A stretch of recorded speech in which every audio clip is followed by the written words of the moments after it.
Hai semua, jumpa lagi bareng gua di Cinema Story. Kali ini gua akan menceritakan alur cerita dari film yang berjudul Love Forecast. Menceritakan tentang dua orang yang udah sahabatan lama, yaitu selama 18 tahun, tapi mereka nggak berani untuk menyatakan perasaannya masing-masing. Lalu, gimana kisah lengkap dari sepasang sejoli ini? Mari kita langsung ke ceritanya. Dikisahkan ada seorang wanita cantik bernama Hyun Woo. Dia adalah seorang pembaca berita perakiran cuaca. Dia ini seorang yang terkenal dan punya banyak penggemar. Hyun Woo punya sahabat laki-laki bernama Junsu. Kalau dia adalah seorang guru SD yang kisah cintanya nggak pernah mulus, selalu berakhir tragis. Beberapa kali dia diputusin pacarnya. Mulai dari diputusin gara-gara badannya bau, dan juga dia pernah ditinggal nikah. Pokoknya ngenes banget dah ini cowok. Dan kali ini, dia juga diputusin sama pacarnya. Padahal dia udah nyiapin surprise buat pacarnya. Dia udah menghias kamar pacarnya dengan bunga dan lilin, biar romantis. Tapi karena diputusin, ya surprise-nya batal. Malahan ngenesnya lagi, kamar yang udah dia hias terbakar karena lilinnya menyambar gorden dan membakar seluruh kamar apartemen itu. Lalu datanglah Hyun Woo untuk mengurus Junsu yang lagi di penjara karena disangka pelaku kebakaran tersebut. Hyun Woo dan Junsu lalu pergi ke sebuah bar dan mereka minum-minum di sana. Ketika lagi minum-minum, Hyun Woo mabuk sambil bercerita kalau dia sedang dalam cinta segitiga. Dia sedang menjalin hubungan dengan bosnya sendiri yang sudah punya istri. Sehabis minum, Hyun Woo pun digendong oleh Junsu menuju pulang. Keesokan harinya, mereka sarapan bersama keluarga Junsu.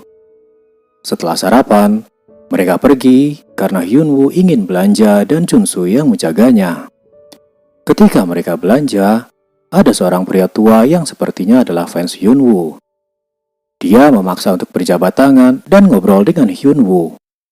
Tapi Junsu menjaga Hyun Woo dari pria itu. Suatu hari di tempat kerja, Hyun Woo mendapat telepon dari Junsu. Junsu mengajak Hyun Woo untuk makan malam, tapi Hyun Woo bilang dia tidak bisa. Malam ini dia ada janji dengan bosnya untuk kencan. Karena tidak ada teman, Junsu pun pergi sendirian ke sebuah restoran. Di sana, dia berkenalan dengan seorang wanita bernama Hejin. Mereka pun mengobrol dengan akrab. Hejin ini cewek yang agresif. Hejin langsung bilang kalau dia suka dengan Junsu dan ingin pacaran. Junsu yang gak siap, cuma bisa manggut-manggut aja. Sementara itu, Hyun Woo yang sedang kencan bersama bosnya lagi menikmati malam itu. Bosnya ini bernama Dong Jin. Mereka berdua makan malam di sebuah apartemen mewah. Lagi asik-asiknya mereka makan malam, ada telepon masuk ke HP-nya Dong Jin. Ternyata itu dari istrinya. Hyun Woo pun merasa sedih. Dong Jin pun harus pulang dan acara kencan mereka batal. Hyun Woo pun mencoba menelepon dan menchat Junsu untuk segera menjemputnya. Tapi Junsu lagi asik-asik dengan Hejin.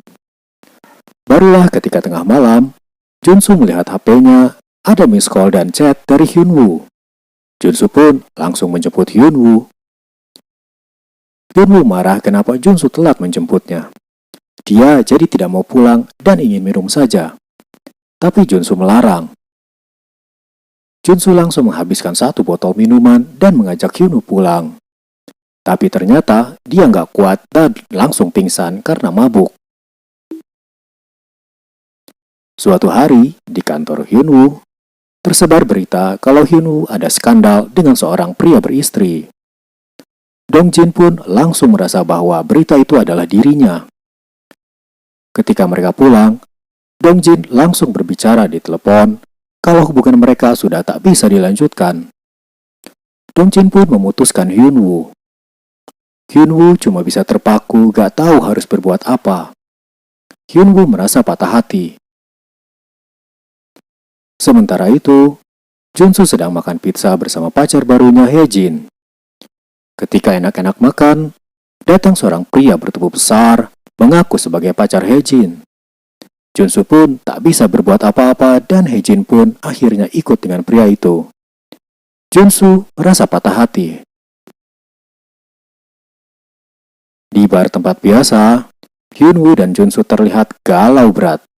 Mereka lagi sama-sama patah hati. Wajah mereka udah kayak mau mati aja. Suatu hari, mereka sedang berjalan-jalan. Lalu, muncul seorang laki-laki bernama Andrew. Dia ini adalah teman Junsu sewaktu mereka ikut wajib militer.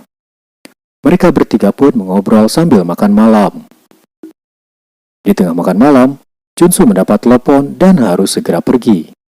Tinggallah Hyunwoo dan Andrew. Awalnya, Hyunwoo kurang suka dengan Andrew. Dia gak suka pria yang lebih muda dari dia. Tapi lama-lama, Andrew ini orangnya cepat ceplos, membuat Hyunwoo jadi semakin akrab dengannya. Mereka jadi sering pergi bersama. Junsu cemburu melihat kedekatan mereka berdua. Diam-diam, dia mengikuti mereka ketika mereka sedang bermain bowling. Dan mengganggu acara kencan mereka dengan terus-menerus menelpon Hyunwoo. Suatu malam, Hyunwoo pulang sehabis bertemu dengan Andrew. Junsu menunggu di depan apartemen. Junsu langsung menyindir Hyunwoo. Junsu bilang kalau Hyunwoo hanya ingin memikirkan diri sendiri. Tak mengerti perasaan Junsu.